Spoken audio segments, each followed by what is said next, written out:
الرحمن الرحیم۔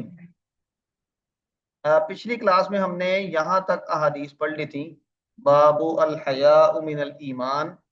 اس سے پہلے یہ والی آخری حدیث پڑھی تھی کہ جس میں تفاضل اہل الایمان فی الاعمال، اور 16 چیپٹر نمبر 16 حدیث نمبر 24 سے ہم نے آگے پڑھنا تھا۔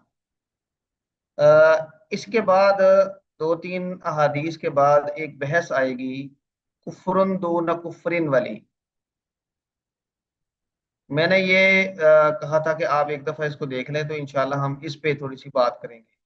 کفرن دون کفرن، خوارج کا اور معتزلہ کا جو موقف تھا، یہ جملہ ان کے موقف کے رد کے طور پہ حضرت عبداللہ ابن عباس رضی اللہ تعالیٰ عنہ سے منقول ہے، اور یہ بڑا یعنی بڑا دلچسپ ہے، بڑا اہم ہے آج کل کے زمانے میں بھی ہمیں، خصوصاً کسی پر کفر کا فتویٰ لگانے، کسی کے تکفیر کرنے کے حوالے سے۔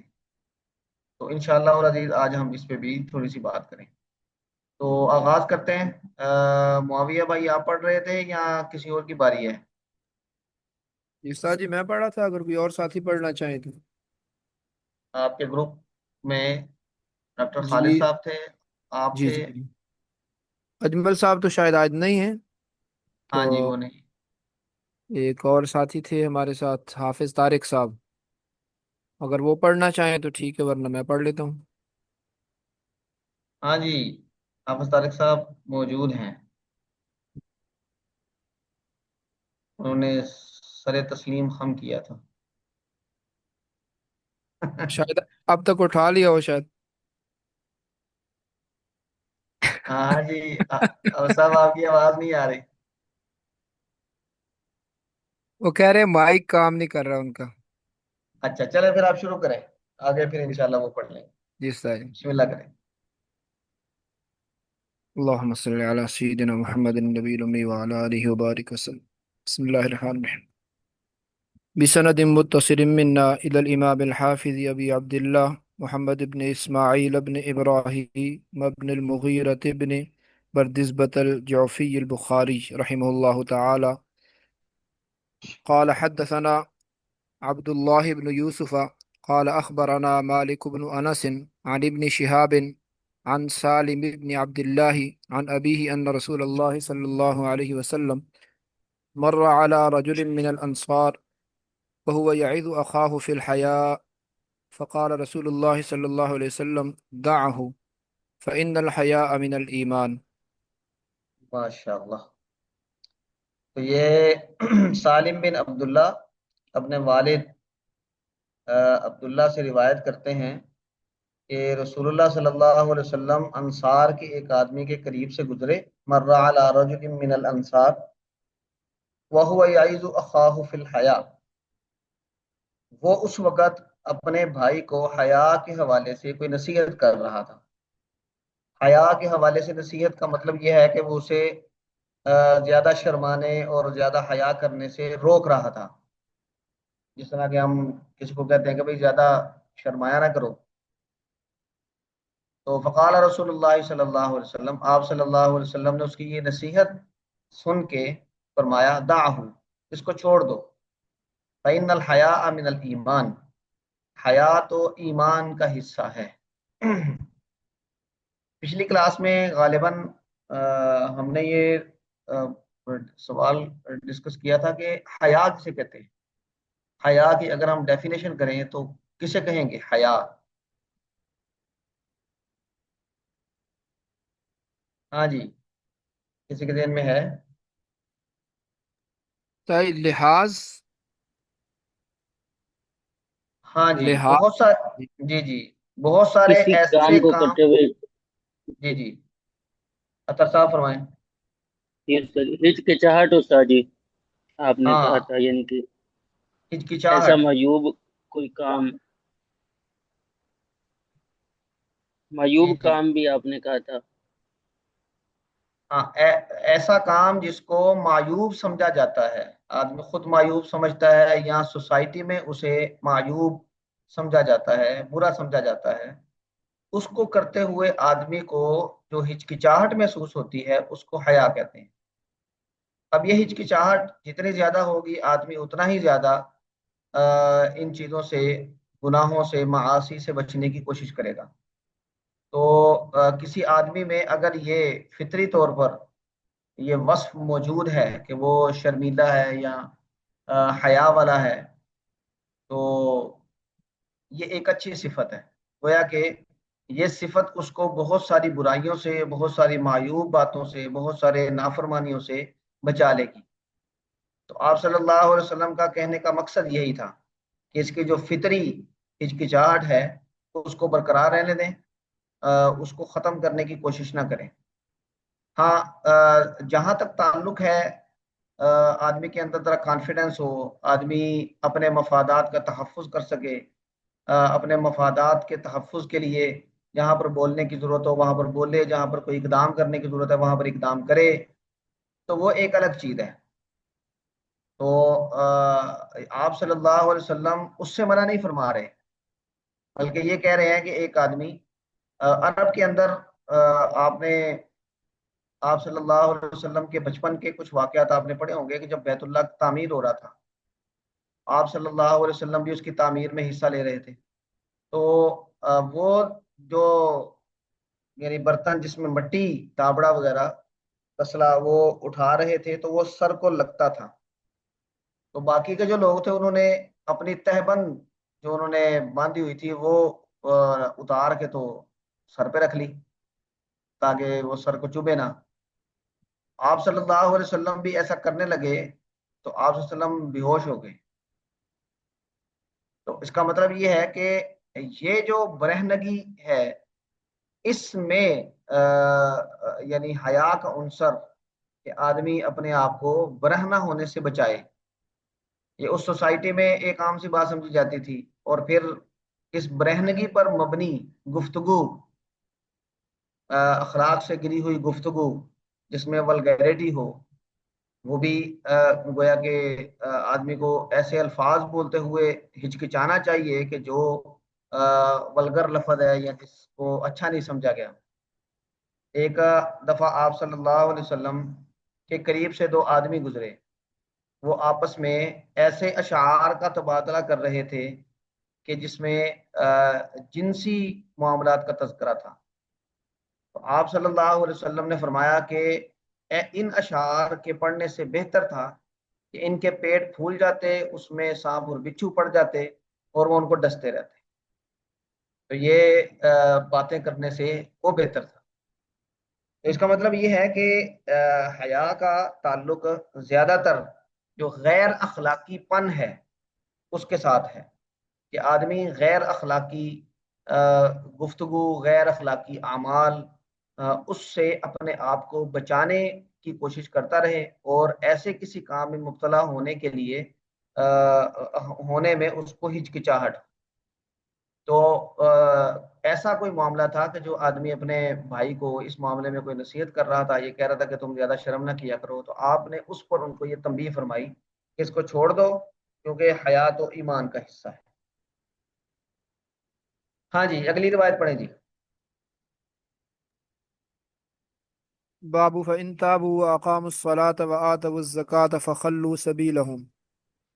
به حدثنا بھی آه، قال به قال حدثنا عبد الله بن محمد المسندي قال حدثنا أبو روح الحرمي بن عمارة قال حدثنا شعبة عن واقد بن محمد قال سمعت أبي يحدث عن ابن عمر أن رسول الله صلى الله عليه وسلم قال أمرت أن أقاتل الناس حتى يشهدوا أن لا إله إلا الله وأن محمد رسول الله ويقيموا الصلاة ويؤتوا الزكاة فإذا فعلوا ذلك عصموا مني دماءهم وأموالهم إلا بحق الإسلام وحسابهم على الله. ماشاء اللہ۔ اچھا، یہ اوپر والا جو باب ہے الحیاء من الایمان، امام بخاری کا یہ باب باندھنے کا مقصد کیا ہے؟ مولانا معاویہ صاحب، یہ جو ہم پڑھ رہے ہیں کتاب الایمان، اس کے ساتھ کیا تعلق ہے اس کا، اس حدیث کا؟ جی جو ابھی پڑھی ہے استاد جی یا اس سے پچھلی والی؟ ہاں جی، یہ الحیاء من الایمان والی۔ ایمان کے اجزاء کے حوالے سے یہ جو دلائل دے رہے تھے ہوں امام بخاری رحمۃ اللہ علیہ، اس حوالے سے کہ حیا بھی ایک جز ہے ایمان کا، ہاں، اس کو اور یہ ثابت کیا جا اعمال رہا میں ہے۔ سے ہے۔ جی جی اعمال میں سے ہے، جی اس کا مطلب ہے کہ ایمان مرکب ہے، جی اعمال بھی اس کا جز ہے۔ جی ٹھیک ہے جی۔ اچھا، یہ والی روایت بھی جو ہم ذکر کر رہے ہیں، ابھی پڑھیں گے، تو یہ بھی اصلاً یہی ثابت کرنے کے لیے ہے کہ آپ صلی اللہ علیہ وسلم یہ فرما رہے ہیں کہ دیکھیں، اگر لوگوں نے یہ کام کر لیے تو پھر انہوں نے مجھ سے اپنا مال اور اپنا خون بچا لیا، اور اگر وہ یہ کام نہیں کریں گے تو پھر اس کا مطلب ہے کہ ان کا مال اور ان کا خون یہ ہم تعدی کرنا، اس پر ہاتھ ڈالنا ہمارے لیے جائز ہوگا۔ تو اس کا مطلب یہ ہے کہ لا الہ الا اللہ کہنا یہ کافی نہیں ہے، بلکہ اس کے ساتھ ان اعمال کو بھی کرنا یہ ضروری ہے، ماننا ضروری ہے۔ تو حضرت عبداللہ بن عمر رضی اللہ تعالیٰ عنہ کی روایت ہے، تو وہ فرماتے ہیں کہ رسول اللہ صلی اللہ علیہ وسلم نے فرمایا کہ امرت ان اقاتل الناس، مجھے حکم دیا گیا ہے کہ میں لوگوں سے لڑتا رہوں، حتی یشہدوا ان لا الہ الا اللہ وان محمد رسول اللہ، کہ وہ گواہی دے دیں کہ اللہ کے علاوہ کوئی عبادت کے لائق نہیں اور محمد صلی اللہ علیہ وسلم اللہ کے رسول ہیں، نماز قائم کر لیں، زکوٰۃ دے دیں۔ اب یہ گویا کہ ایمان کے بعد نماز اور زکوٰۃ کا بھی آپ صلی اللہ علیہ وسلم نے یہ فرمایا کہ یہ بھی ضروری ہے۔ تو آپ نے فرمایا وَإِذَا فَعَلُوا ذَلِكَ، جب وہ ایسا کر لیں گے، کلمہ پڑھ لیں گے اور ساتھ یہ کریں گے، تو پھر وہ مجھ سے اپنا خون اور اپنا مال یہ بچا لیں گے۔ ہاں، اسلام کے حق کے طور پہ مثلا اگر کسی نے کوئی چوری کی ہے یا کسی نے کسی کو قتل کیا ہے، تو پھر ان کے مال کو لینا یا ان کے جان پر کوئی سزا کے طور پہ ہاتھ ڈالنا درست ہوگا، اور انہوں نے جو گناہ کیا پھر اس کا حساب کتاب وہ اللہ لے لے گا، ہم اس پہ ظاہر پہ فیصلہ کریں گے۔ اب اس روایت میں آ، استدلال تو بالکل واضح ہے امام بخاری کا، لیکن اس میں امرت ان اقاتل الناس پہ ایک اعتراض ہوتا ہے، حتی یشہدوا، کہ جب تک لوگ کلمہ نہیں پڑھ لیں گے تو آپ صلی اللہ علیہ وسلم ان کے خلاف لڑتے رہیں گے، اور قتال کا معنی جہاد ہوتا ہے، اور وہ اسلحے کے ساتھ۔ تو اس روایت سے جو پتہ چلتا ہے کہ اس کا مطلب ہے کہ جو اسلام ہے وہ تلوار سے پھیلا ہے، تلوار چلائی گئی ہے، اور جب تک لوگوں نے کلمے نہیں پڑھ لیے اس وقت تک ان کو چھوڑا نہیں گیا۔ آگے کہا بھی جا رہا ہے کہ مجھ سے اپنا مال اور اپنا خون بچا لیں گے۔ تو کیا مطلب ہے اس کا حضرات علماء کرام؟ ایکسکیوز می سر، یہ تو ان لوگوں کے لیے نا جو آگے جنگ کر رہے ہیں سامنے مسلمانوں کے ساتھ، جو نہیں کر رہے ان کے لیے تو یہ حکم نہیں ہے۔ تو آپ تفریق کیسے کریں گے؟ یہاں پہ تو کیا مجھے تو حکم دیا گیا کہ میں لوگوں سے لڑتا رہوں، سب لوگوں سے یہ۔ نہیں مانتا نا ابھی میں۔ یہ ظاہر الفاظ سے تو یہی پتہ چل رہا ہے کہ جو بھی کلمہ نہیں پڑھے گا اس کے ساتھ لڑائی کریں گے، ظاہری الفاظ تو یہی ہیں۔ ہاں سر جی، لیکن اس میں الکفار۔ جزیے کا وہ نہیں ہے جو نارمل قانون ہے، اس میں تو جزیہ بھی تو شامل ہے نا، وہ اصل میں تو تین چیزیں ہیں۔ تو یہ یا تو پھر یہ صرف جو اس زمانے میں سورہ توبہ آئی تھی تو یہ صرف وہ جو ادھر حجاز کے لوگ تھے ان کے ساتھ مخصوص ہے یہ۔ ہوں، ہاں جی، یہ اوپر جو آیت لکھی ہے نا امام بخاری نے، فَإِن تَابُوا وَأَقَامُوا الصَّلَاةَ وَآتَوُا الزَّكَاةَ فَخَلُّوا سَبِيلَهُم، اگر وہ توبہ کر لیں، نماز قائم کر لیں، زکوٰۃ دینا شروع کر دیں، تو پھر ان کا راستہ چھوڑ دو۔ تو اس سے کچھ پتہ چلتا ہے، اگر ان کو ملا کے کریں اور وہ پورا جو جو پورا قانون ہے، قانون جہاد، اس کو دیکھا جائے تو اس میں رکھ کے اس کو آپ صلی اللہ علیہ وسلم نے کبھی بھی صرف قول نہیں کیا بلکہ اس پر عمل بھی کر کے دکھایا ہے۔ تو آپ نے جہاد عملاً کیا ہے، تو اس کا مطلب تو یہ ہوا اس روایت کے ظاہری الفاظ کا مطلب کہ آپ نے تو ہر وقت ہتھیار اور اسلحہ ہاتھ میں پکڑا ہوتا تھا، اور مار داڑ شروع ہوتی تھی جب تک لوگ کلمہ نہیں پڑھتے تھے، تو اس وقت تک چھوڑتے نہیں تھے۔ حالانکہ سر وہ آپ کے ارد گرد غیر مسلم بھی آباد تھے، مدینہ منورہ میں یہودی بھی آباد تھے، مختلف وفود بھی آتے تھے، تو وہ پورا جو جہاد کا سٹرکچر ہے اس میں رکھ کے اگر اس کو دیکھیں گے تو اس کی سمجھ تبھی آئے گی۔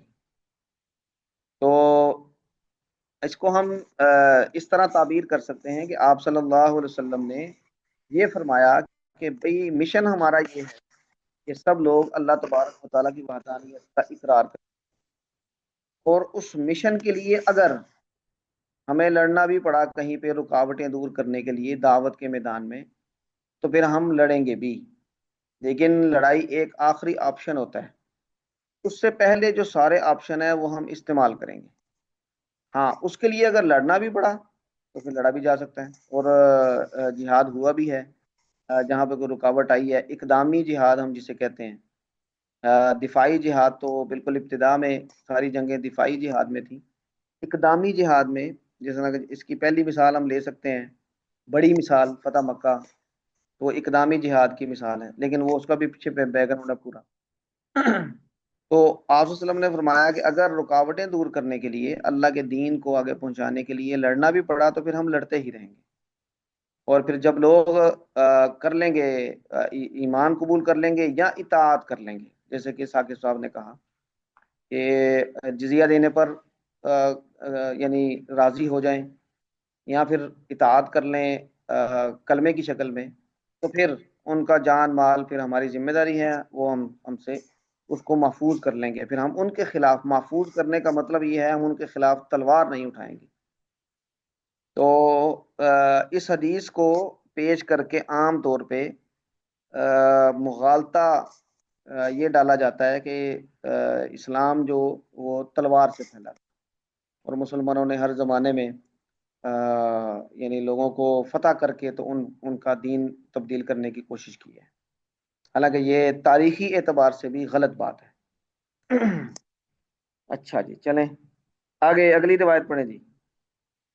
بسم اللہ الرحمن الرحیم۔ استاد جی وہ اس میں ایک تو سوال یہ تھا کہ جو فخلو سبیلا ہوں جو ہے اس پہ جی یہ جی غامدی صاحب کہتے ہیں کہ ریاست جو ہے اس کے علاوہ یعنی کہ نماز اور زکوٰۃ کے علاوہ کسی اور چیز کا حکم نہیں دے سکتی، اور فخلو سبیلا ہوں کہ دو چیز کر لیں تو بس ان کو پھر چھوڑ دو عوام کو اور کچھ امپلیمنٹ مت کرو، تو یہ رائے یہی ہے آپ کی بھی؟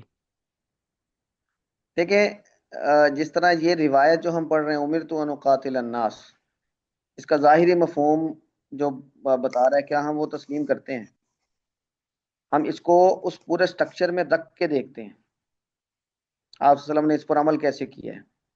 اسی طرح یہ فَإِن تَابُوا وَأَقَامُوا الصَّلَاةَ وَآتَوُا الزَّكَاةَ فَخَلُّوا سَبِيلَهُمْ، اس میں آپ صلی اللہ علیہ وسلم پورے زمانے میں خود اسٹیٹ تھے، آپ صلی اللہ علیہ وسلم خود ریاست تھے، آپ صلی اللہ علیہ وسلم خود حاکم تھے، اور ساتھ ساتھ شارع بھی تھے۔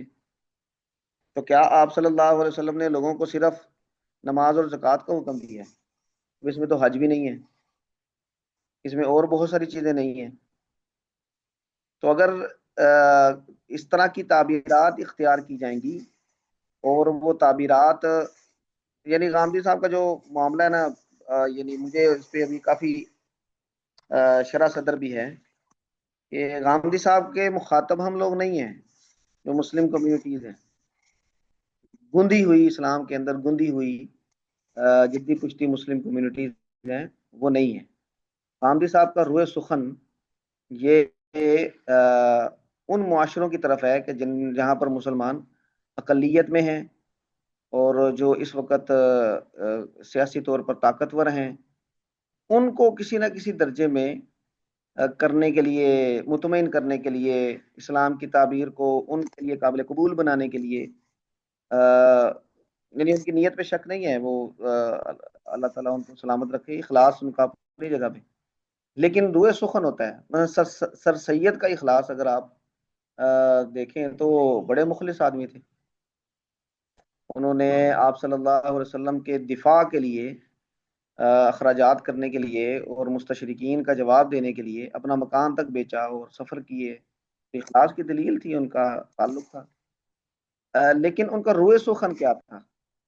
تو وہ روئے سخن جس طرف تھا، اس نے پھر ان سے وہ تفسیرات احمدیہ میں جو کچھ انہوں نے تعبیرات اختیار کی ہیں، تو وہ تعبیرات مسلمانوں کے لیے نہیں تھی. وہ سر سید کی مثال میں دے رہا ہوں، وہ اصل میں انتہا کے درجے پہ ہے. تو میرے خیال میں غامدی صاحب کا بھی جو روئے سخن ہے ہم نہیں ہیں، اگرچہ وہ ایک دھواں سا ہے، لیکن مجھے یہ لگتا ہے کہ وہ زیادہ تر جو نسل سیاسی طاقتور تہذیب سے متاثر ہے، یا پھر سیاسی طاقتور تہذیب کو کے لیے قابل قبول بنانے کے لیے وہ یہ تعبیرات اختیار کرتے ہیں. اور اس میں ان کا جو طریقہ کار ہے وہ یہ ہے کہ بھائی جو قرآن ہے، جو دین ہے، اس کو خالص کر کے پیش کرنا. اب وہ خالص کرنے کے چکر میں بہت ساری ایسی باتیں ہیں کہ جو بڑی ضروری ہیں، وہ ان کو کاٹ کاٹ کے چھانٹ چھانٹ کے سائڈ پہ کرتے جا رہے ہیں. اللہ ان کو سلامت رکھے اور یہ کوئی ایسی ترتیب اپنی زندگی میں بنا جائیں، وگرنہ جو ان کے بعد کے لوگ ہیں تو اللہ کیونکہ بعد والے ذرا زیادہ ہوتے ہیں، تو ان کو تو ان کے پاس تو کوئی اصول بھی نہیں ہوگا، بس ان کے پاس یہ مروبیت ہی ہوگی. اللہ تعالیٰ خیر کرے. میری یہ رائے ہے، اور کافی عرصے سے ان چیزوں کو دیکھتے ہوئے، کیونکہ ہم تو یعنی اس کو بھگت رہے ہیں کافی عرصے سے، صحیح. اس لیے پڑھتے بھی رہتے ہیں. تو میری یہ رائے ہے، آپ حضرات میں سے اگر کوئی اس میں کوئی اضافہ کرنا چاہیں کوئی، تو بسم اللہ. ایکسکیوز می ہاں سر، جی. وہ تو جی تو پھر نیو مسلمس کو اٹریکٹ کرنے کے لیے اور باقی لوگوں کو اسلام کی طرف لانے کے لیے آسان سے آسان دین کر کے پیش کر رہے ہیں نا. لیکن وہ دین کو اتنا آسان کر دینا جتنا اللہ نے بھی آسان نہیں کیا. یہ بھی تو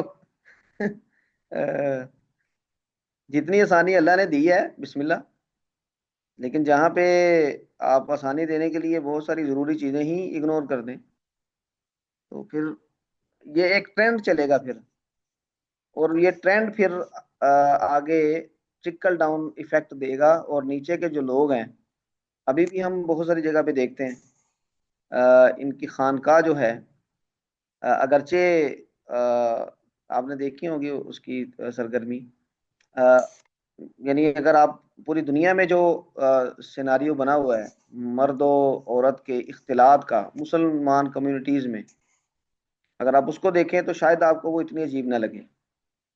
لیکن بہرحال بالکل ابتدا میں ہی خانقاہ کے نام سے خانقاہ کا وہ تصور جو ہماری روایت میں موجود ہے، اس کو استعمال کرتے ہوئے یہ اس کی پکچر پیش کرنا، یہ یعنی ان کے پورے جو فہم دین ہے اس میں یہی چیز نمایاں نظر آتی ہے کہ وہ اصطلاحات لیتے ہیں ہماری روایت سے جو ایک بیک گراؤنڈ رکھتی ہیں، اور پھر اس کو ایک نیا معنی پہنانے کی کوشش کرتے ہیں، اور وہ معنی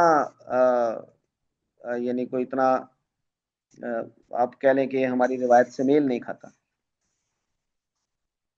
ہاں جی، آصف صاحب آپ کچھ فرما رہے تھے. جی بہت شکریہ سر. ساقی بھائی کچھ کہہ رہے تھے.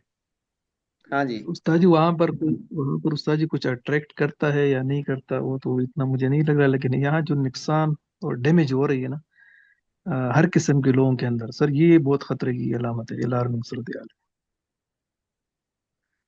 اچھا اس مطلب میں ہر بندہ جو تھوڑا سا جی جی ایزیسٹ کی طرف، جو آسان سے آسان تر کی طرف نا، جس طرح یہ بھائی نے پہلے بھی اس طرح ہائی لائٹ کر دیا، ہر چیز کے اندر اس طرح نا، ایون کہ ابھی اس طرح تو آ رہی ہے کہ علماء کے اندر بھی نا ایک دلال سی پڑ گئی. پہلے تو ایک پوزیشن کے اوپر تھی، پوزیشن لیا ہوا تھا. تو یہ استاد اس تناظر کے آپ کیسے دیکھتے ہیں؟ دیکھیں اس میں ایک خیر کا پہلو یہ ہے بر صغیر کے تناظر میں کہ ہم نے دین میں جو خود ساختہ پابندیاں ایسی لگا دی ہیں بر صغیر کے لوگوں نے کہ جو دین کا حصہ نہیں ہے. ایک تو وہ پابندیاں ہٹ جائیں گی، ٹھیک ہے، یہاں تک تو بالکل ٹھیک ہے۔ اور دوسرا جو گلوبل گلوبل ولیج بننے کا، لوگوں کے آپس میں میل ملاپ کا، اور آمد و رفت کے اور میڈیا کے ذرائع کا اس طرح عام ہو جانا، یہ بھی بہت ساری چیزوں کو جو کہ اس طرح دین کا حصہ نہیں ہے لیکن دین کے طور پہ اس کو ایسے ٹھوک دیا گیا تھا سوسائٹی میں، اس کو ذرا الگ کرنے کا بنے گا، یعنی موجب بنے گا۔ ہاں لیکن اگر اس کا جس کو ہم سد ذریعہ کہتے ہیں نا، آپ نے اصول فقہ میں پڑھا سد ذریعہ، سد ذریعہ اسلام کا بہت قیمتی اصول ہے۔ آپ جب کسی چیز کو کہیں پر بریک نہیں لگائیں گے تو پھر وہ ان چیزوں کو بھی رون دے گی کہ جو آپ کی بہت قیمتی چیزیں ہیں۔ تو خطرہ اس چیز کا ہے۔ ہمارے جو سنجیدہ علماء ہیں وہ اصلاً اس روک پر کھڑے ہیں کہ بھئی کسی جگہ پہ تو سٹے کرو نا۔ اور مجھے ایسے لگتا ہے کہ غامدی صاحب کے حلقے کے کچھ لوگوں کو اس بات کا احساس ہو رہا ہے، کچھ غامدی صاحب کو بھی ہو رہا ہے، وہ سمجھتے ہیں کہ بھئی ہمیں کہیں پہ تو رکنا ہے، اور اب وہ کچھ ایسی تعبیرات اختیار کرتے ہیں کہ جو مثلا ان کا موقف کہ کسی کو آپ کافر نہیں کہہ سکتے، ٹھیک ہے، کہتے ہیں کہ یہ تمام حجت کے قانون کی ایک کا حصہ ہے، تو اتمام حجت تو آپ صلی اللہ نبی کے دور میں ہوتا ہے، تو اتمام حجت میں ہونا نہیں تو آپ کسی کو کافر انکار والا کفر کہہ نہیں سکتے۔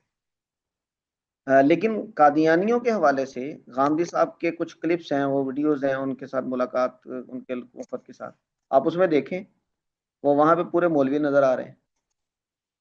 اب اس کا مطلب یہ ہے کہ جہاں پہ شریعت نے سد ذرائع کی قبیل سے جو احکامات دیے ہیں، اگر آپ اس کو بھی وائلیٹ کر دیں گے اور وہاں پر بھی کوئی بریک نہیں لگے گی، کوئی روک ٹوک نہیں ہوگی، تو پھر یہ خطرہ موجود ہے کہ بہت ساری ایسی باتیں اگلی نسلوں میں کہ جو بڑی ضروری ہیں وہ ان کے ہاں بالکل دھندلا جائیں گی۔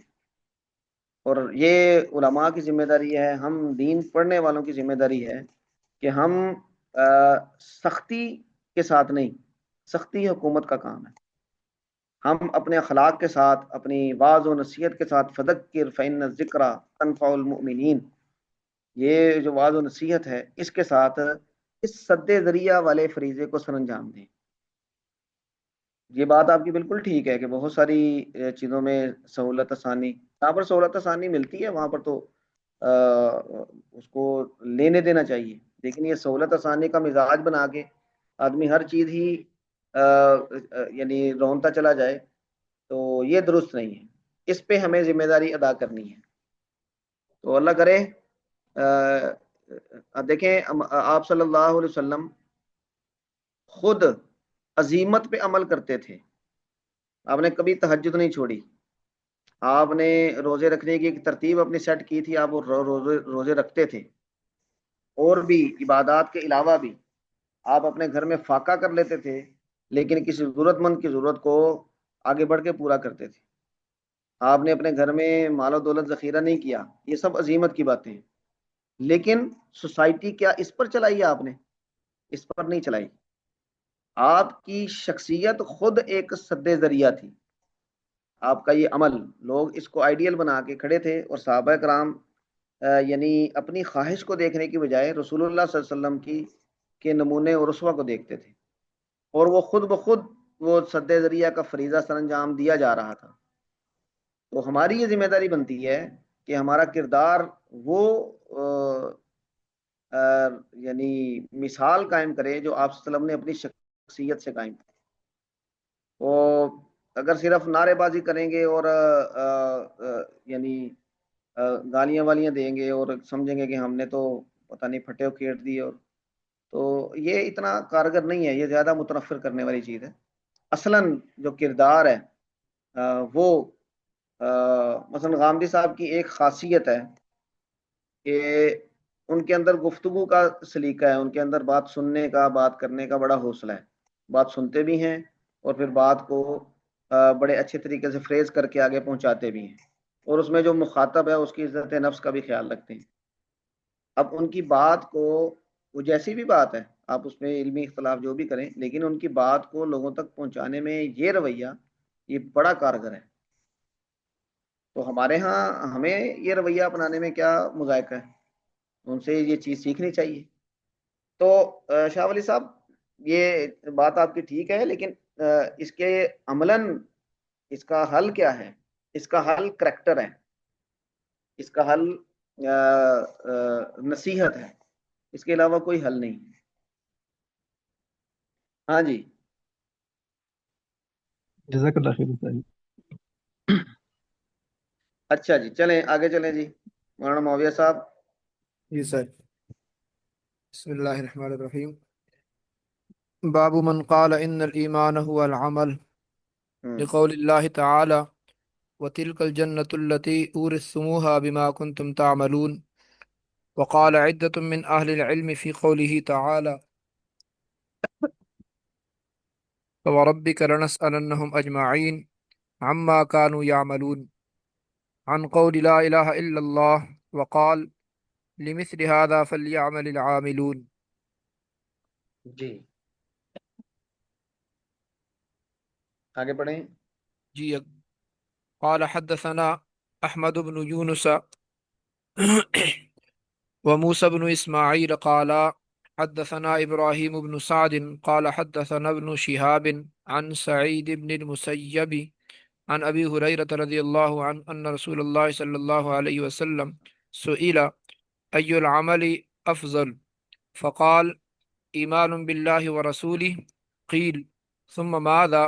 قال الجهاد في سبيل الله، قيل ثم ماذا؟ قال حج مبرور۔ ٹھیک ہے، ماشاء اللہ۔ اچھا جی، یہ جو باب باندھا ہے یہ بھی اسی استدلال کے لیے باندھا ہے کہ بھئی ایمان عمل ہے، اور آپ صلی اللہ علیہ وسلم نے عمل کون سا افضل ہے اس کے جواب میں ایمان باللہ ہی کہا ہے۔ تو اس کا مطلب ہے کہ عمل، ایمان اور عمل ان کا آپس میں تعلق ہے، عمل یہ اعمال ایمان کا حصہ ہیں، تو یہی کہنا چاہ رہے ہیں۔ اس میں انہوں نے 2 آیات بلکہ 3 آیات نقل کی ہیں۔ پہلی وَتِلْكَ الْجَنَّةُ الَّتِي، یہ وہ جنت ہے، اورثتموها بما کنتم تعملون، تم اس کے وارث بنائے جاؤ گے اس وجہ سے جو تم اعمال کیا کرتے تھے۔ اس کا مطلب ہے کہ عمل یہ جنت میں داخلے کا سبب بنے گا۔ ایمان یہاں پر عمل کا تذکرہ ہے، ایمان کا تذکرہ نہیں ہے۔ اور چند اہل علم اللہ تبارک و تعالیٰ کے اس قول کے بارے میں فرماتے ہیں فَوَرَبِّكَ لَنَسْأَلَنَّهُمْ أَجْمَعِينَ، کہ آپ کے رب کی قسم کہ ہم ضرور بضرور ان سب سے سوال کریں گے، عما کانوا یعملون، ان کاموں کے بارے میں جو وہ کیا کرتے تھے۔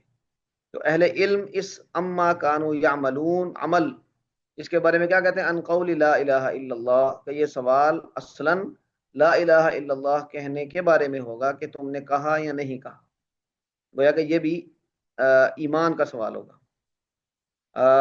وقال، اور یہ بھی اللہ تعالیٰ نے فرمایا لمثل ھذا فلیعمل العاملون، اس جیسے لوگ، اس جیسا عمل کرنے والوں کو عمل کرنا چاہیے۔ گویا کہ عمل پر ابھارا جا رہا ہے، تو وہ استدلال کر رہے ہیں کہ یہ بھی گویا کہ ایمان کا حصہ ہے۔ تو یہ حضرت ابو ہریرہ کی روایت ہے، اس سے استدلال کیا ہے ایمان باللہ و رسولی اس جملے سے، ان رسول اللہ صلی اللہ علیہ وسلم سئلہ، اللہ کے رسول صلی اللہ علیہ وسلم سے سوال پوچھا گیا، ای العمل افضل، کون سا عمل زیادہ فضیلت والا ہے؟ تو آپ نے فرمایا ایمان باللہ و رسولہ، اللہ اور اللہ کے رسول پر ایمان لانا۔ قیل ثم ماذا، پھر تو آپ نے فرمایا الجہاد فی سبیل اللہ، اللہ کے راستے میں جہاد کرنا۔ پھر کہا گیا ثم ماذا، تو آپ نے فرمایا حج مبرور۔ تو یہ ہم نے پہلے ایک دفعہ ڈسکس کیا ہے کہ آپ صلی اللہ علیہ وسلم سے جب اس طرح کے سوال پوچھے جاتے تھے تو آپ صلی اللہ علیہ وسلم مخاطب کی شخصیت کو پیش نظر رکھ کے تو پھر جواب عنایت فرمایا کرتے تھے. تو کہیں پر افضل عمل نماز کو کہا، کہیں پر افضل عمل بر الوالدین کہا، یہاں پر افضل عمل جہاد فی سبیل اللہ کہا. تو جس مخاطب سوال سائل جس عمل میں سستی کا مظاہرہ کر رہا ہوتا تھا، آپ صلی اللہ علیہ وسلم اس پر تنبیہ کرتے ہوئے اس کو جواب دے دیا کرتے تھے. تو یہاں پر بھی آپ صلی اللہ علیہ وسلم نے اسی طرح جواب دیا ہے. ہاں جی، یہ جو اگلی روایت ہے اس سے اب اسلام اور ایمان اور اسی طرح کفرن دون کفرن اور اسی طرح ظلم دون ظلم، یہ بحث شروع ہو رہی ہے کہ ایک ہی لفظ کو کئی معانی میں استعمال کیا گیا ہے نصوص میں، اور وہ معانی اگر آپ ایک ہی معنی اس کا ہر جگہ پہ لیں گے تو وہ ٹھیک نہیں بیٹھے گا. کفر قرآن کریم میں آیا ہے، یہ جہاں پر حج کا حکم آیا، ان اول بیت وضع للناس للذی ببکۃ مبارکا وہدی للعالمین. آگے ہے للہ علی الناس حج البیت من استطاع الیہ سبیلا، اللہ کے لیے لوگوں کے ذمے ہے بیت اللہ کا حج کرنا جو اس کی طرف جانے کی طاقت رکھتا ہے. من استطاع الیہ سبیلا. تو آگے کیا ہے جی، کوئی پڑھیں ذرا. وَلِلَّهِ عَلَى النَّاسِ حِجُّ الْبَيْتِ مَنِ اسْتَطَاعَ إِلَيْهِ سَبِيلًا. ومن كفر فإن الله غني عن العالمين. ہاں، ومن کفر. تو یہاں پر یہ کفارہ کا لفظ جو لفظ ہے اس کا کیا معنی ہے کہ جو انکار. آدمی، جی ہاں نہ یہاں پہ آپ سیکوینس میں دیکھیں گے تو معنی یہ بنے گا کہ جو آدمی استطاعت کے باوجود حج نہیں کرتا، تو فإن اللہ غنی عن العالمین، تو اللہ کو تو ضرورت نہیں ہے کہ تم جا کے یعنی اللہ نے کوئی تم سے خرچہ کروا کے تو اپنا کوئی گھر چلانا ہے یا وہاں پہ رونق لگانی ہے. تو اللہ تو ان معاملات سے غنی ہے. تو اس سیکوینس میں اس کا ایک معنی یہ بنتا ہے. تو یہاں پر کفر کا مطلب آپ وہ کفر جو خلود فی النار کا سبب بنتا ہے وہ نہیں لیں گے. اچھا، 19ویں سپارے میں سورہ نمل کے اندر جہاں پہ وہ سلیمان علیہ السلام کا تخت منگوانے کا تذکرہ ہے، تو وہاں پہ وہ آیت ہے جس میں قال عفریت من الجن انا آتیک بہ قبل ان تقوم من مقامک وانی علیہ لقوی امین قال الذی عنده علم من الکتاب. جس آدمی کے پاس کتاب کا تھوڑا سا علم تھا تو اس نے کیا کہا، انا آتیک بہ ان یرتد الیک طرفک قبل ان یرتد الیک طرفک، کہ آپ کی آنکھ جھپکنے سے پہلے میں لے آؤں گا. تو وہ لے بھی آیا. اب اس نے آگے کیا لفظ استعمال کیا، ہاں جی پڑھیں ذرا. قبل ان يرتد اليك طرفك فلما رآه مستقرا عنده قال هذا من فضل ربي ليبلوني أأشكر اشکر ام أم اکفر، أكفر. میں شکر کرتا ہوں یا میں کفر کرتا ہوں. فمن شکر فانما يشکر لنفسه، جو آدمی شکر کرے گا وہ اپنے لیے کرے گا. ومن کفر، اور جو کفر کرے گا. اب یہاں پر شکر کے مقابلے میں کفر آ رہا ہے، تو کیا یہاں سے وہ والا کفر مراد ہے جو خلود فی النار کا سبب بنتا ہے یا کوئی اور مراد ہے؟ ہاں جی، کیا خیال ہے آپ حضرات کا؟ جی شکر کے مقابلے میں جو کفر ہے یہ وہ ہے ہاں، یہ کفر سے مراد ہے نہ شکری. ناشکری. اور وہ جو آیت ہے جس میں لئن شکرتم لأزیدنکم آگے ولئن کیا ہے، کفرتم ولئن وَلَئِن کفرتم. كَفَرْتُمْ. ناشکری یہاں پر بھی. تو یہاں پر بھی کفر نہ شکری کے معنی میں ہے. وَلَئِن كَفَرْتُمْ، اگر تم کرو گے نہ شکری کرو گے. تو یا اس کا مطلب یہ ہوا کہ یہ کفر وہ والا بھی جو خلود فی النار کا سبب بنتا ہے، اس معنی میں بھی آتا ہے. اور یہی لفظ کفر یہ ناشکری کے معنی میں بھی آتا ہے، جو کہ خلود فی النار کا سبب نہیں ہے۔ حضرت عبداللہ ابن عباس رضی اللہ تعالیٰ عنہ جب خوارج کے ساتھ ان کا معاملہ چل رہا تھا، تو اس وقت وہ ایک خوارج اس طرح کی آیات سے استدلال کرتے تھے، اس طرح احادیث سے کہ لا دین لمن لا ایمان لمن لا امانۃ لہ وغیرہ وغیرہ، اس طرح کی جو روایات ہیں ان سے وہ استدلال کرتے تھے اور لوگوں کے ایمان کی نفی کرتے تھے۔ تو اس وقت حضرت عبداللہ بن عباس نے ایک آیت پڑھی، وَمَن لَّمْ يَحْكُم بِمَا أَنزَلَ اللَّهُ فَأُولَٰئِكَ هُمُ کیا ہے آگے، وَمَن لَّمْ يَحْكُم بِمَا أَنزَلَ اللَّهُ فَأُولَٰئِكَ هُمُ الْكَافِرُونَ۔ کافرون۔ جی، جو اللہ کی کتاب کے مطابق فیصلہ نہیں کرے گا، اللہ نے جو نازل کیا اس کے مطابق فیصلہ نہیں کرے گا، فَأُولَٰئِكَ هُمُ الْكَافِرُونَ، تو وہ کافر ہیں۔ تو حضرت عبداللہ بن عباس نے اس کی تفسیر کرتے ہوئے یہ فرمایا تھا کہ یہ وہ کفر نہیں ہے کہ جو آدمی کو خلود فی النار کا سبب بنا دے، خلود فی النار کا مستحق بنائے، یہ وہ والا کفر نہیں ہے۔ بالکل۔ اچھا، اس کا مطلب یہ ہے کہ وہ یہ بتانا چاہ رہے تھے کہ خوارج اس سے جو کفر لے رہے ہیں مراد، یہاں پر وہ کفر مراد نہیں لیا جا سکتا، بلکہ یہ کفر جو خلود فی النار والا کفر ہے اس سے ہلکے درجے کا کفر ہے، کہا اسے کفر ہی جا رہا ہے، لیکن یہ کفرن دون کفرن ہے، ایسا کفر ہے جو کفر سے ہلکا ہے، یعنی وہ کفر جو خلود فی النار والا تھا اس سے ہلکا ہے۔ اسی طرح ایک لفظ آگے آئے گا ظلم دون ظلمن، کہ ظلم قرآن کریم شرک کو بھی کہتا ہے، لیکن ظلم بہت ساری ایسی چیزوں کو بھی کہتا ہے کہ جس کے ساتھ ایمان سلامت رہتا ہے، شرک کے ساتھ تو ایمان سلامت نہیں رہتا۔ تو یہ اصطلاحات یا یہ الفاظ قرآن کریم جہاں پر جس جگہ پہ جس معنی میں استعمال کرتا ہے اسی معنی میں اسے لینا اور اسی معنی کے مطابق اس کی تشریح کرنا یہ انتہائی ضروری ہے۔ خوارج کو جو مسئلہ تھا وہ اصلاً ان الفاظ کے یعنی ایک دوسرے جیسا ہونے کا ہی مسئلہ تھا، کہ جہاں پر ایمان کی نفی نہیں بنتی اس کفر کے لفظ سے، وہ وہاں پر بھی ایمان کی نفی کرتے تھے، اور اس لیے ان کے ہاں مرتکب کبیرہ گناہ کا مرتکب وہ کافر تھا، اہل سنت کے ہاں وہ کافر نہیں ہے مرتکب کبیرہ۔ تو یہ شیڈز اللہ تبارک و تعالی ہمیں ان الفاظ میں دکھانا چاہ رہے ہیں، اور اس کو سوسائٹی برتتی ہے، سوسائٹی میں وہ ریفلیکٹ ہوتے ہیں، اس کو اچھی طرح سمجھنا یہ بڑا ضروری ہے۔ اگر اس کے سمجھنے میں کوئی غلط فہمی ہو گئی، کوئی سوء فہم آ گیا، تو پھر بڑا مسئلہ بنے گا، سوسائٹی کا امن تباہ ہوگا۔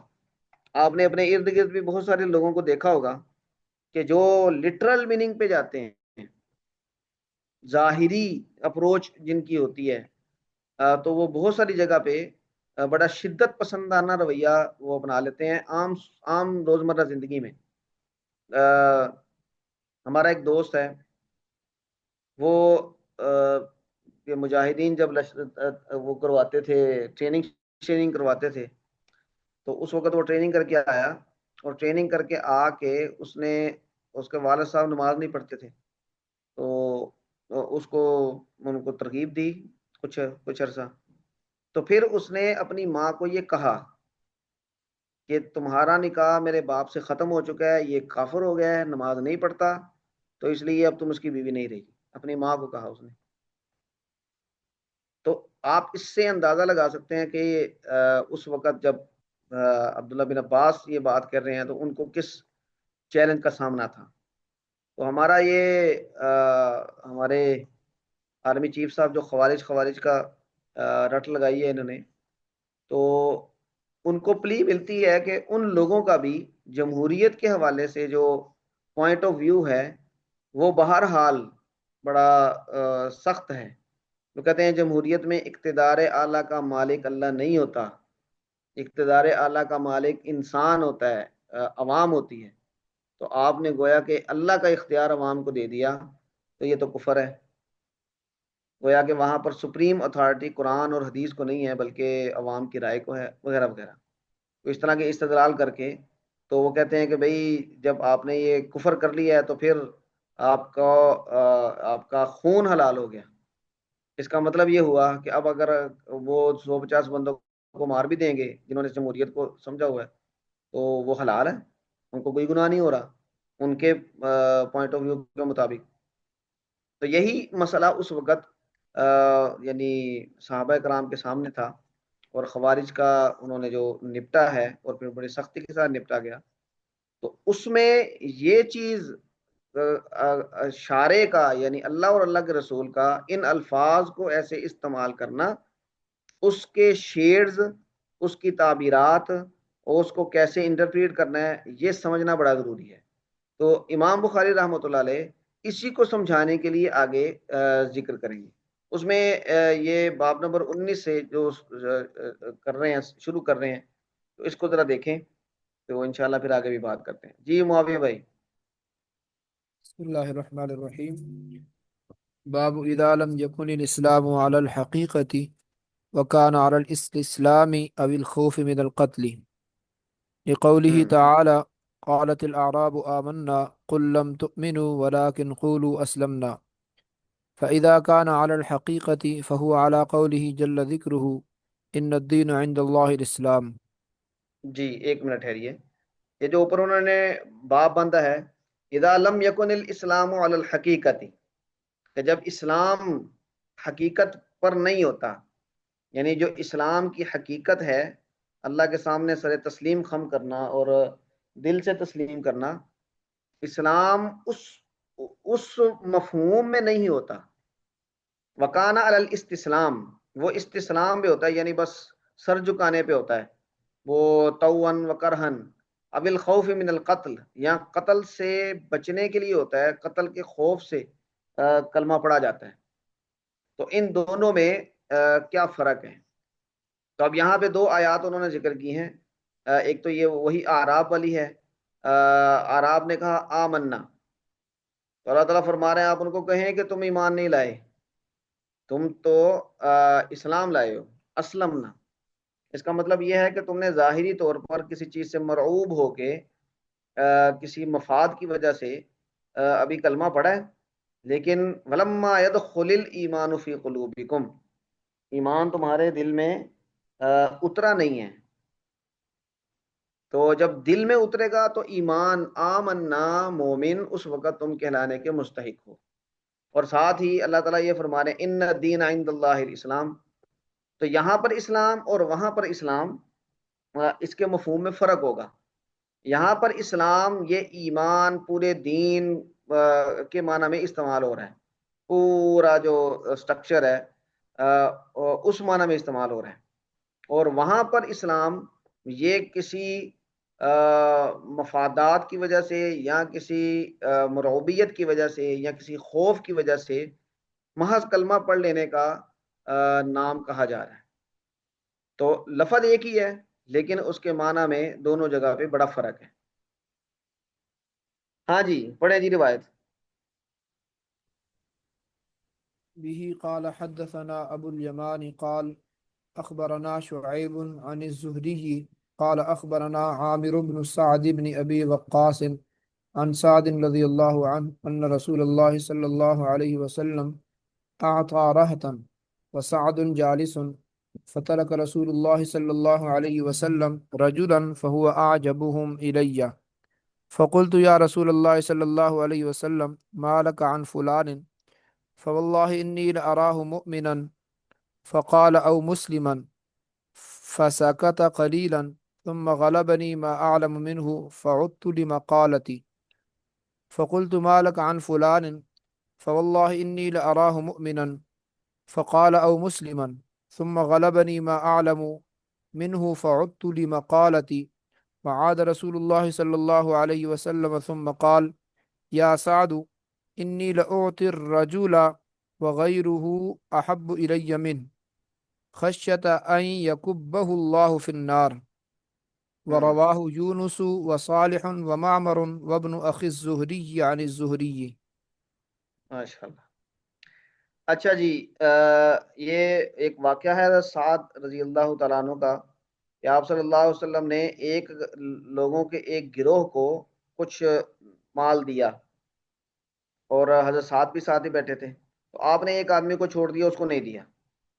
تو حضرت سعد کہتے ہیں ہوا اعجبہم الیہ، وہ ان سب سے زیادہ میرے نزدیک پسندیدہ بندہ تھا، یعنی اچھا آدمی تھا ایمانی اعتبار سے بھی۔ تو میں نے آپ صلی اللہ علیہ وسلم سے درخواست کیا، اللہ کے رسول آپ نے اس کو کیا ہے، آپ نے اس کو نہیں دیا، میں تو اس کو مومن سمجھتا ہوں۔ فقالا او مسلم، تو آپ نے فرمایا کہ ہاں مومن ہے یا مسلمان ہے، مسلم ہے۔ تو وہ کہتے ہیں کہ حضرت سعد کچھ دیر یعنی خاموش رہے، پھر مجھ پر وہی کیفیت طاری ہوئی، میں نے اپنا وہی سوال دہرایا، آپ نے پھر وہی جواب دیا، پھر تیسری مرتبہ وہی ہوا، تو پھر آپ صلی اللہ علیہ وسلم نے اس کا فرمایا یا سعد انی لاؤتی الرجل وغیرہ احب الی منہ، میں کسی آدمی کو کوئی چیز دیتا ہوں حالانکہ اس کا غیر یہ یعنی اس کے علاوہ جو دوسرے لوگ ہیں وہ مجھے زیادہ محبوب ہوتے ہیں، لیکن میں ان کو نہیں دیتا، خشیت ان یکبہ اللہ فی النار، اس خوف سے کہ کہیں جس کو دے رہا ہوں وہ آگ میں اونڈے منہ نہ جا پڑے، اللہ اس کو آگ میں نہ ڈال دے۔ اب اس کا مطلب دو مطلب ہو سکتے ہیں۔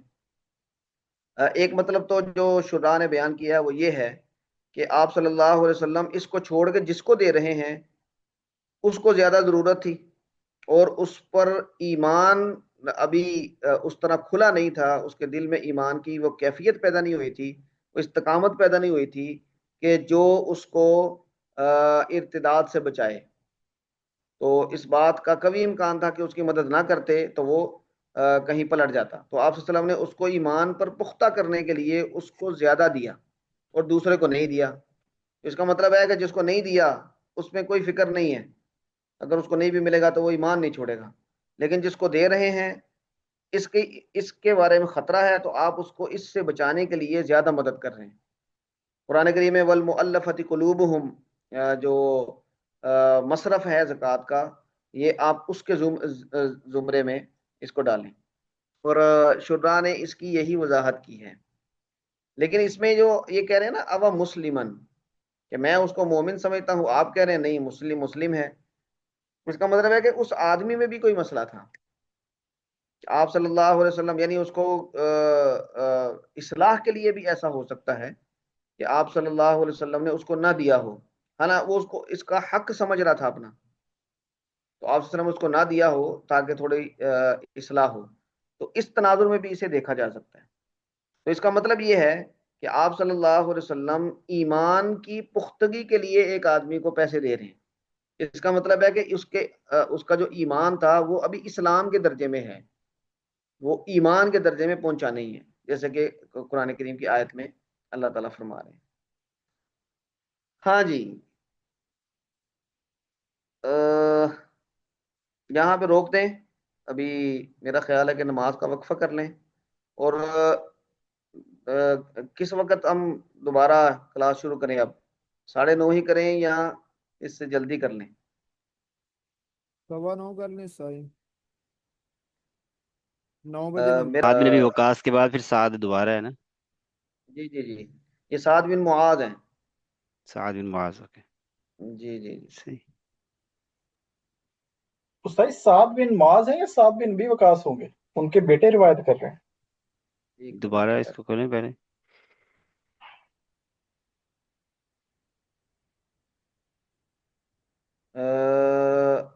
اخبرنا عامر بن سعد بن ابی وقاص عن سعد، نہیں سعد بن ابی وقاص ہیں، بالکل ٹھیک ہے، جزاک اللہ خیرن ثاقب صاحب۔ یہ سعد بن ابی وقاص ہی ہیں کیونکہ عامر روایت کر رہے ہیں تو وہ حضرت سعد سے روایت کر رہے ہیں۔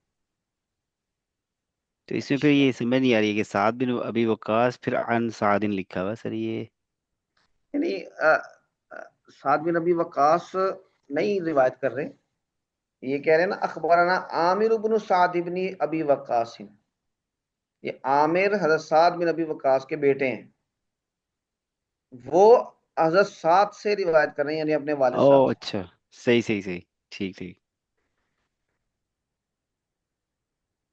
ہاں جی چلیں جی ثاقب صاحب دیکھیں، جب آپ حدیث کو پڑھتے ہیں کسی ایک خاص دائرے میں رکھ کے، ایک خاص اینک سے دیکھتے ہیں، تو اصل میں پھر آپ حدیث نہیں پڑھ رہے ہوتے، آپ حدیث کو ایک ٹول کے طور پہ لے رہے ہوتے ہیں۔ تو حدیث میں جو ترغیب ہے اعمال کی، اب ہم نے امام بخاری نے وہ کتاب الایمان ذکر کیا، تو امام بخاری نے اپنے دور کی بحثوں کو، اپنے موقف کو ثابت کرنے کے لیے اس میں سمویا ہے۔ اب اگر میں بالکل ابتدا میں کتاب الایمان کے ابتدا میں ایمان مرکب ہے، بسیط ہے، میں اس کی بحث نہ کروں تو پھر یہ کتاب کا حق ادا نہیں ہوتا۔ کتاب میں امام بخاری نے جو بحث چھیڑی ہے، وہ بحث ہمیں چھیڑنی چاہیے جب ہم یہ کتاب پڑھ رہے ہیں۔ تو اب وہ پورا کتاب الایمان جب ہم پڑھیں گے تو اصلاً وہ جو بحث ہم نے شروع میں کی تھی، ہم اسی نظر سے احادیث کو دیکھ رہے ہیں۔ ہم اس کو اعمال کی موٹیویشن کے لیے نہیں دیکھ رہے، بلکہ ایمان مرکب ہے اس کے استدلال کے طور پہ دیکھ رہے ہیں۔ اس سے بڑا فرق پڑتا ہے۔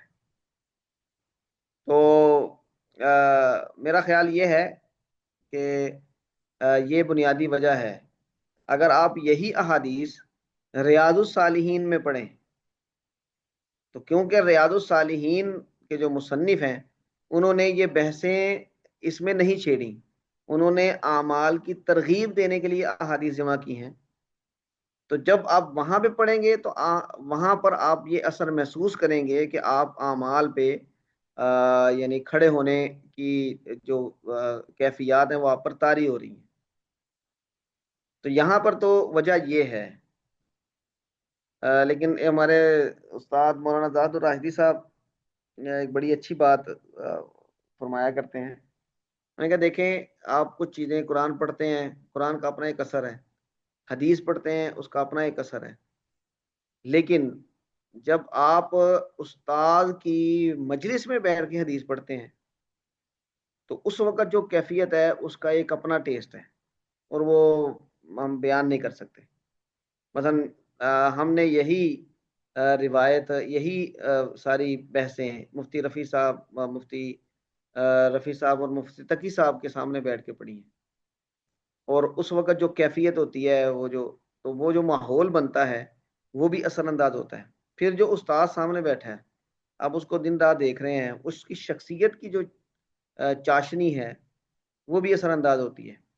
آپ صلی اللہ علیہ وسلم جب یہ ارشاد فرمایا کرتے تھے صحابہ کرام کے سامنے، تو صحابہ کرام کے سامنے آپ کی شخصیت تھی، وہ محبت اور آپ کی وہ قربانی، آپ کے محنت، لگن، وہ سب انہوں نے دیکھی ہوئی تھی، تو وہ اثر ہوتی تھی۔ اور وہ جب کہتے ہیں نا کہ از دل خیزد کے دل سے نکلی اور دل پہ جا کے ٹھک کر کے، تو یہ جو آن لائن تعلیم ہے نا، اس کا ایک معاملہ یہ بھی ہے کہ اس میں وہ مجلس کی جو برکات ہیں ہم اس سے مستفید نہیں ہو سکتے کما حق ہو۔ اگلی کسی کلاس میں استاد جی سے، استاد محمد الراشد صاحب سے ٹائم لوں گا۔ ہمارے مسلسلات میں ہم نے ان سے 2 دفعہ ٹائم لینا ہے۔ ایک تو وہ جو مسلسلات ہیں وہ کوشش کریں گے کہ وہ ہمیں پڑھائیں، اور ان میں ایک حدیث ہے مسلسل بالاولیہ، اس کی وہ اجازت دیتے ہیں، اور وہ مسلسل بالاولیہ کا مطلب یہ ہے کہ استاد نے جب کسی شاگرد کو حدیث پڑھانا شروع کی تو سب سے پہلی حدیث یہ والی پڑھائی۔ تو جب بھی یعنی استاد جی جب کوئی آتے ہیں دوست اجازت حدیث لینے کے لیے، تو ان کو یہ والی حدیث پڑھاتے ہیں مسلسل بالاولیہ، اور پھر اپنی سند کی وہ جو میں نے بھیجی تھی گروپ میں وہ بھی دیتے ہیں۔ اور دوسرا اجازت حدیث کے لیے، اجازت حدیث کا مطلب ہے کہ شیخ شاگرد کو یہ کہہ دے کہ آپ میری سند سے یہ حدیث روایت کر سکتے ہیں۔ وہ ہم انشاءاللہ العزیز تھوڑی سی احادیث پڑھ لیں، آخر میں جا کے دیکھیں گے۔ اور اس میں یہ ہوتا ہے کہ شیخ جو ہے وہ شاگرد پہ اعتماد کرتے ہوئے کہ ہاں یہ حدیث ٹھیک پڑھ لیتا ہے، سمجھ لیتا ہے، تو اجازت دے دیتے ہیں، یا پھر وہ حدیث باقاعدہ اس سے سنتے ہیں کہ ہاں جی آپ حدیث پڑھیں، تاکہ وہ کچھ سوالات بھی کر لیتے ہیں کہ ہاں یہ کیسے ہے، یہ کیسے ہے، تاکہ پتہ چلے کہ ان حدیث کے ساتھ ان کا تعلق ہے، تو پھر اجازت دیتے ہیں۔ تو یہ ہم انشاءاللہ اگلے سمیسٹر میں یا اس سمیسٹر کے آخر میں کریں گے، لیکن یہ میں کوشش کر رہا ہوں کہ وقت مل جائے ہماری اسی کلاس کے لیے ہفتے کو یا اتوار کو، تو اس میں پھر مسلسل بالاولیہ یہ حدیث تو ان سے پڑھ ہی لیں گے۔ تو بڑے بزرگوں کی اپنی ان کے کردار کی اپنی ایک برکت ہوتی ہے، تو وہ برکت بھی اثر انداز ہوتی ہے حدیث پڑھتے پڑھاتے ہوئے۔ جی سر، ہاں میں جی بھی یہی کہہ رہا تھا کہ ماحول کی بڑی بات ہوتی ہے، لیکن یہ جو خاص طور پہ یہ جو ہم پڑھتے ہیں ابھی سند متصل منا الی امام الترمذی الی امام البخاری، جی جی تو وہی بڑے مزے کا سر، وہ تو پڑھو تو مزہ آتا ہے نہیں کہ الحمدللہ کہ ہماری سند جو ہے وہ وہاں تک پہنچ رہی ہے، تو اسی ایک جملے سے ہی بس بڑی اللہ لذت تعالیٰ۔ ملتی ہے سر اچھا ویسے استاد جی یہ جو ہے یہ مفتی تقی عثمانی صاحب کے جو ابھی وہم نے سوال کیا وہ اسی طرح کی انہوں نے بھی بات شروع میں کی تھی، انہوں نے کہا یہ جو ایسے ہے جیسے گلاب کی خوشبو ہے، وہ اس کا ہوں خوشبو ایمان آپ نے کرنا ہے تو خوشبو سونگ لو، اگر گلاب کی خوشبو کی آپ تعریف کرنے جاؤ گے پھر وہ خوشبو کہیں رہ جاتی ہے اور جامع معنی ہاں تعریف آپ تو اصل میں یہ ہو جاتا ہے، یہ شاید باقی لوگ بھی ایکسپیرینس کر، جو آپ کہہ رہے ہیں وہ ماحول ساری باتیں ٹھیک ہے، لیکن وہ جو یہ بات بھی ہے کہ جو کتاب ہے جو مصنف نے لکھا ہے اس نے ان بحثوں کے حوالے سے بہت کچھ لکھا ہے، تو اگر ہم وہ بحثیں نہ کریں تو پھر ان کا حق نہیں ادا ہوگا، اور بحثوں کی طرف جاتے ہیں تو یہ چیز جو ہے یہ اس میں سے مس ہو جاتی ہے۔ ہاں، جی جی جی۔ استاد جی آپ کہنا چاہتے ہیں کہ قسم کا انجیکشن بنانا پڑے آپ کی آواز کٹ گئی، ذرا دوبارہ بتائیے۔ گا؟ جی میں کہہ رہا ہوں کہ آپ کہہ رہے ہیں کہ زاہد الراشی صاحب سے یا اس طرح اور بڑے ہیں نا ان سے ایک انجیکشن لگوانا پڑے گا مطلب۔ جی جی اچھا استاد صاحب، یہ مسلسلات کے ذیل میں ایک اور حدیث بھی گزری تھی وہ جس میں وہ ہونٹ ہلا کر دکھانے تھے، تو اگر اور اس طریقے سے ایک ہم جامع ترمذی میں پڑھے تھے وضو کے طریقے کے اوپر، تو اگر میں نے سنا ہے کہ شیوخ جو ہیں وہ اپنے طلبا کو وضو ضرور کر کے دکھاتے ہیں، تو ہاں جی، یہ بھی ہو جائے سر تو وہ تو سمیع اللہ سعدی صاحب سے کہیں کیمرہ اوپن کر کے آپ کو وضو کر کے دکھائیں گے۔ ٹھیک ہے اعلیٰ خان، آپ نے جو سوال پوچھا تھا اس میں کوئی تھوڑا بہت ایڈریس ہوا ہے؟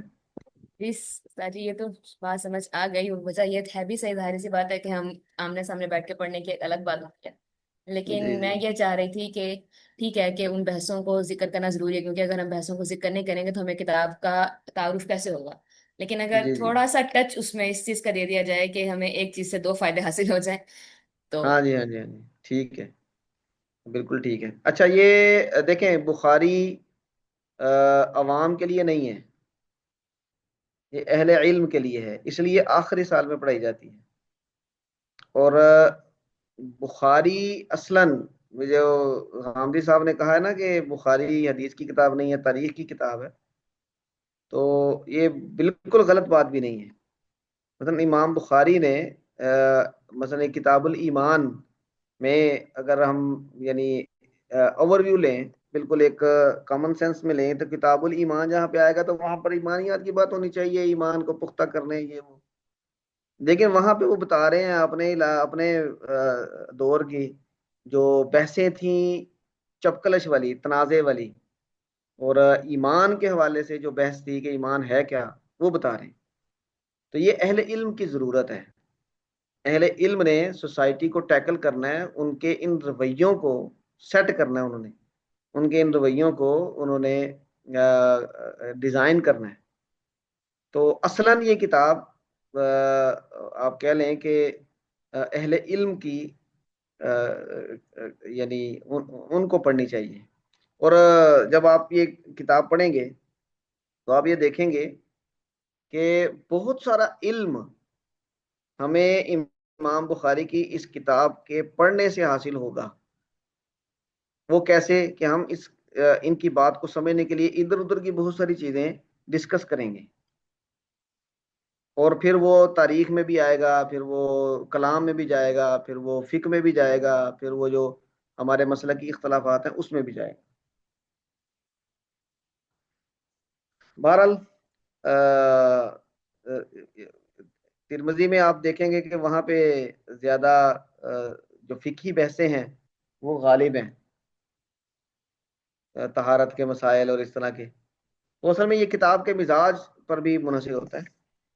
تو اللہ تعالیٰ حدیث کی وہ برکت ہمیں عطا فرمائے، انشاءاللہ وہ حدیث حاصل ہو جائے گی.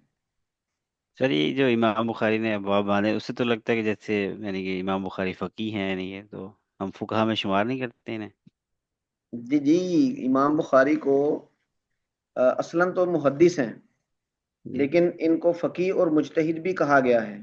صحیح. اور ان کے لیے ایک جملہ بولا جاتا ہے فقہ البخاری فی تراجمی، صحیح. کہ امام بخاری کی جو فقہ ہے انہوں نے اگرچہ الگ سے کوئی فقہ کی کتاب نہیں لکھی جس طرح دیگر فقہا کی ہیں، لیکن ان کی جو فقہ ہے، فقاہت اور ان کی فقہ، یہ ان کے تراجم میں ہے. کہ تراجم انہوں نے ترجمۃ الباب ایسے باندھے ہیں تو ان کی فقاہت نظر آتی ہے، جھلکتی ہے، اور ان کے مواقف، ان کی آراء وہاں سے ہم ڈرائیو کر سکتے ہیں. یہ بحث جو ہے فقی صحابہ، صحابہ کرام میں بھی ہوتی ہے کہ جو کون سے صحابہ فقی تھے. اب یہ حضرت ابو ہریرہ کو یعنی احناف پہ یہ الزام آتا ہے نا کہ یہ حضرت ابو ہریرہ کو کہتے ہیں کہ یہ فقی صحابہ میں سے نہیں تھے. تو حضرت ابو ہریرہ کا اصلاً کام کیا ہے؟ وہ احادیث کو محفوظ کر کے آگے پہنچانا. لیکن جس کو ہم فقی کہہ سکتے ہیں وہ عبداللہ بن مسعود ہیں.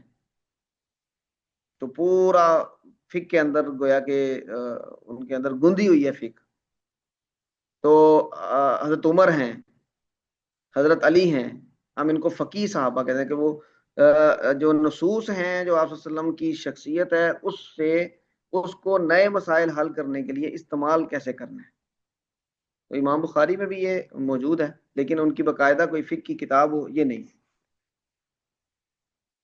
ہاں جی ٹھیک ہے جی، بہت شکریہ استاد جی، جزاک اللہ خیر. کل ملتے ہیں انشاءاللہ.